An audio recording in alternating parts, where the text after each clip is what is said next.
कुंदन जिंदाल इनका सवाल है,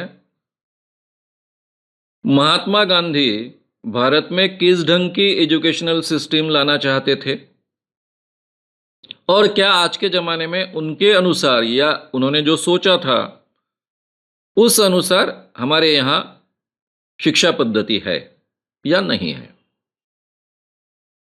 आपने बहुत अच्छा सवाल पूछा, बहुत बेसिक सवाल है।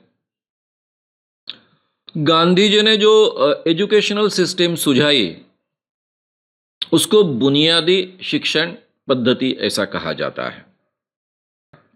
इसके बारे में बहुत विस्तार से आपके सामने बात रखनी चाहिए। ये सवाल जवाब अपने बहुत छोटे होने चाहिए, ये आग्रह होता है यूट्यूब पर, इसलिए मैं ये विषय स्वतंत्र रीत्या लेने वाला हूं। आज शॉर्ट में इसका जवाब दूंगा। बुनियादी शिक्षण पद्धति ये बहुत अलग ढंग की शिक्षा पद्धति है। उन्होंने कहा था कि शिक्षा का उद्देश्य इंसान को अच्छा इंसान तैयार करना है, एक इंसान बनाना। यह सही मायने में शिक्षा का उद्देश्य यानी शिक्षा पद्धति का उद्देश्य। नौकरी प्राप्त करना यह शिक्षा पद्धति का उद्देश्य नहीं है।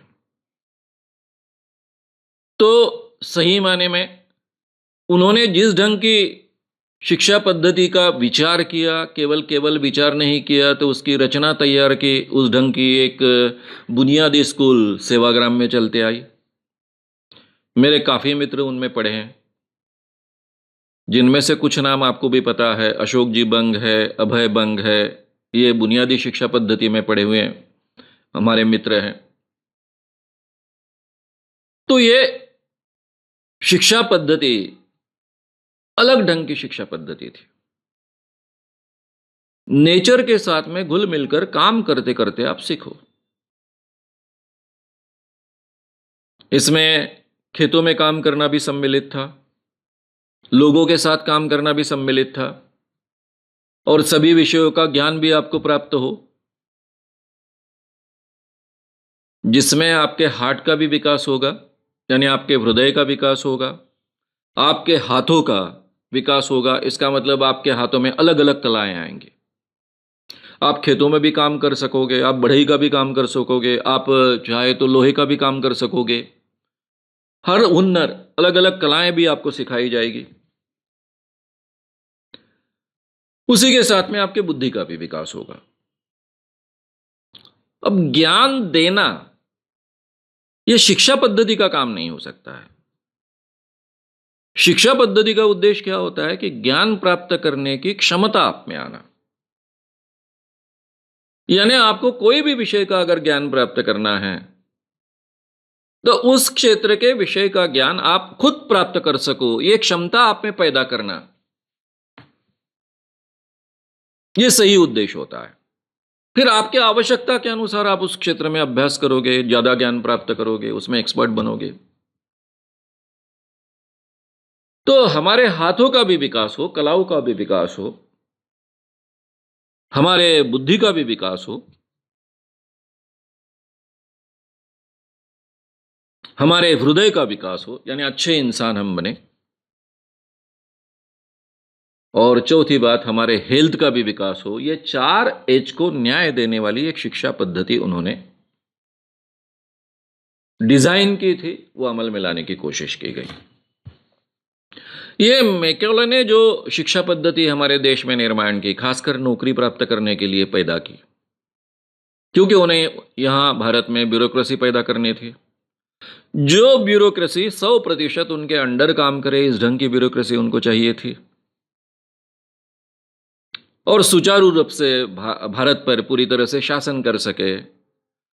वही शिक्षा पद्धति हमने आज तक कायम रखी है। उसमें थोड़े इधर उधर कुछ बदलाव किए हैं, लेकिन उसमें कोई ज्यादा परिवर्तन नहीं किया है। शिक्षा पद्धति के कारण अगर बेकारों की फौज तैयार होती है तो यह सबसे बड़ा उस शिक्षा पद्धति का अपयश है, और हमारी शिक्षा पद्धति का यह अपयश। कोई भी एजुकेशनल सिस्टम ये केवल नौकरी प्राप्त करने के लिए नहीं हो सकती है। इंसान को सक्षम बनाने के लिए, कॉन्फिडेंट बनाने के लिए, जीवन में जो जीना है उसको जीवन के लिए सक्षम बनाने के लिए शिक्षा पद्धति होती है। और ये सभी आधार गांधी जी के बुनियादी शिक्षण पद्धति में थे। दूसरा एक कारण भी उन्होंने हमारे ध्यान में लाकर दिया था। ये तो केवल शिक्षा पद्धति अलग है और पूरी आपकी अर्थव्यवस्था अलग है, ऐसा नहीं हो सकता है। क्योंकि आपकी अर्थव्यवस्था जिस ढंग से होगी उस ढंग से आपकी शिक्षा पद्धति आपको रखनी पड़ती है। जैसे हमने हमारे यहाँ औद्योगिक विकास को ज्यादा महत्व दिया। अगर औद्योगिक विकास करना है तो खेती को कम न्याय देना होगा। खेती में जो भी उपज होगी उसमें से ज्यादा खींचकर वो औद्योगिक क्षेत्र में डालना पड़ेगा, जिसको अतिरिक्त मूल्य कहते हैं। अब औद्योगिक क्षेत्र में केवल ज्यादा डालना पड़ेगा, इन्वेस्टमेंट करना पड़ेगा, यहां तक बात नहीं है। तो उसको महत्व प्राप्त होना चाहिए, इसलिए उसका डिविडेंड भी ज्यादा मिलने चाहिए लोगों को, उसके यानी फायदे भी ज्यादा मिलने चाहिए। उसमें काम करने वाले जो लोग होंगे उनको पगार भी ज्यादा मिलनी चाहिए। अब पैसा तो आसमान से पैदा नहीं होता है, खेती में जो पैदा होता है उससे खींचो और इन लोगों को दो। अब इस ढंग की औद्योगिक व्यवस्था हमारे देश ने, जिसको हमने शुरुआत में मिश्र अर्थव्यवस्था कहा, स्वीकारिए। तो उसके साथ में हमको इंजीनियर्स चाहिए, उस ढंग के ट्रेन व्यक्ति चाहिए, उस ढंग के क्लर्क चाहिए। तो शिक्षा पद्धति और अर्थव्यवस्था दोनों हाथों में हाथ डालकर चलती है। गांधी जी ने बहुत अलग ढंग की अर्थव्यवस्था की भारत के लिए कल्पना की थी। उनका कहना था, और जो सही है, जिसके परिणाम आज हम भुगत रहे हैं, कि भारत एक कृषि प्रधान देश है। इतनी बड़ी तादाद है, इतनी बड़ी जनसंख्या जिस देश में है, और तब यानी जब हमें स्वतंत्रता प्राप्त हुई थी तब करीबन 80% लोग खेती पर डिपेंडेंट थे। और पूरे दुनिया में जो अर्थव्यवस्था का विचार चल रहा था, जिसको हम कैपिटलिज्म कहते हैं, भांडवलशाही कहते हैं, भांडवल तंत्र कहते हैं, उसके अनुसार ये जो खेती पर काम करने वाले लोग हैं उनको निकालकर औद्योगिक क्षेत्र में डाले, इसको प्रगति कहा गया, जो भारत के लिए पॉसिबल नहीं थे। क्योंकि जब आप उद्योग में बड़े पैमाने पर विकास चाहते हो, उसके लिए बहुत बड़े इन्वेस्टमेंट करने पड़ते हैं, या आप दूसरे देशों से उनका शोषण कर कर प्राप्त करो, जो ब्रिटेन ने किया, जो यूरोप ने किया। पूरे दुनिया का शोषण कर कर वो अतिरिक्त पैसा उन्होंने प्राप्त किया और उसके आधार पर अपने देश की प्रगति की। भारत के लिए मुमकिन नहीं है, क्योंकि भारत की कोई तो ऐसे उनके कब्जे में कोई दूसरे देश है नहीं।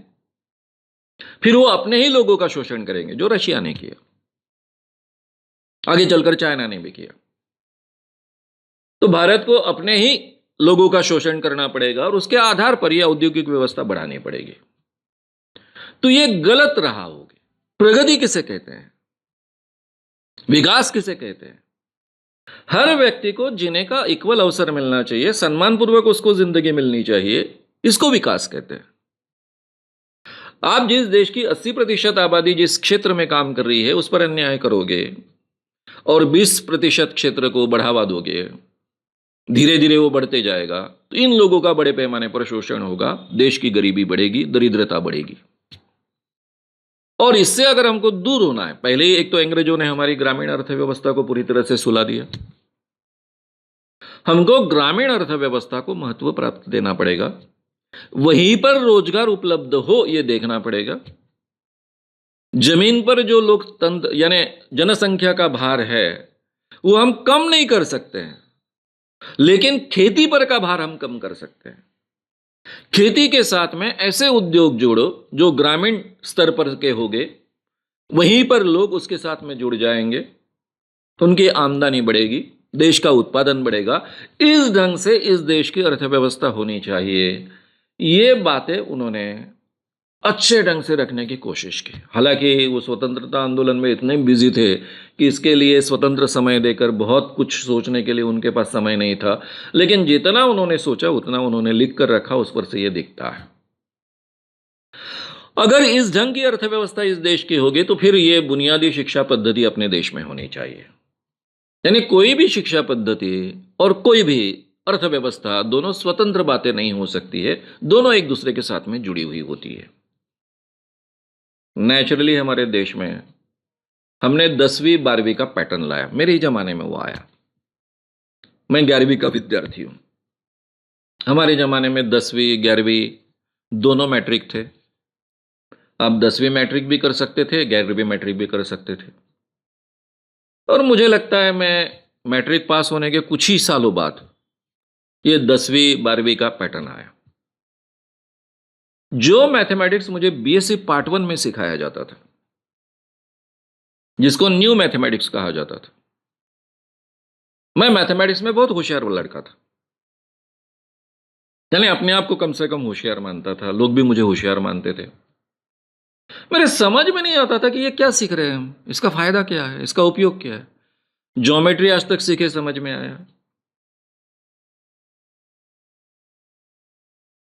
अलजेब्रा सीखे समझ में आया, अर्थमेटिक्स सीखे समझ में आया। ये न्यू मैथमेटिक्स क्या है, किस लिए हम सीख रहे हैं। हमारे जो गणित के प्राध्यापक थे बहुत होशियार थे, बहुत ही होशियार थे। मैंने उनको ये सवाल पूछा तो उन्होंने जवाब दिया, कल जाकर तुमको पता चलेगा जब तुम इंजीनियर बनोगे। अब जब बीएससी पार्ट 1 में सीखने वाला मैं व्यक्ति, उसको ही समझ में नहीं आ रहा कि अपन ये मैथमेटिक्स क्यों सीख रहे हैं, वही मैथमेटिक्स आज 11वीं 12वीं में आ गया है। और 10वीं 11वीं 12वीं तक का सब कॉमन विषय आ गए सबको। 10वीं तक तो सबको सेम विषय है। अब मुझे बताइए, ये आम विद्यार्थी के लिए जो इंजीनियर्स के लिए महत्व का हो सकता है, वो मैथमेटिक्स की जरूरत ही क्या है। क्यों उसको ऐसी चीजें सिखानी चाहिए और कंपलसरी पास होना चाहिए, इसका आग्रह रखना चाहिए। किस लिए, क्या कारण।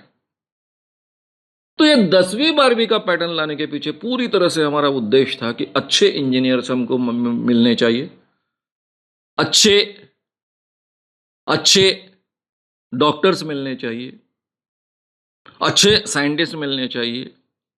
और इसलिए 10वीं तक का भी हमने पूरा अभ्यासक्रम हमारा चेंज कर दिया। जो ग्रामीण स्तर के विद्यार्थी के लिए, जिसको केवल जिंदगी में अच्छे ढंग से जीना है, उसके लिए बहुत बड़ा बोझ बना। ना वो इंग्लिश ठीक ढंग से पास कर सकता है, ना उसमें का गणित पास कर सकता है। अब जिस गणित का आप अपने जिंदगी भर कभी उपयोग ही नहीं करने वाले हो, वो उसके आधार पर आपका पूरा का पूरा आगे का अभ्यास तय होगा, शिक्षा के क्षेत्र में आपकी प्रगति तय होगी, तो कैसे आप जी पाओगे। इसलिए इस देश में फेल्यूर्स की संख्या बहुत ज्यादा है।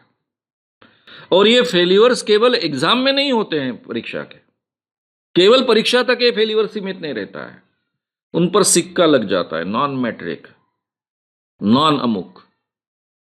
ये पूरे जीवन भर के लिए सिक्का लेकर ये लोग ग्रामीण स्तर पर जीते रहते हैं, ना उनको सम्मान मिलता है। अच्छा, पढ़े हैं इसलिए वो पढ़े हुए लोगों ने तो अलग ढंग का काम करना चाहिए, क्लर्कशिप करनी चाहिए, व्हाइट कॉलर जॉब करना चाहिए, ये खेतों में काम करने वाला और ऐसा काम तो उन्होंने नहीं करना चाहिए, ये भी मानस एक तरफ बना है पूरे समाज में।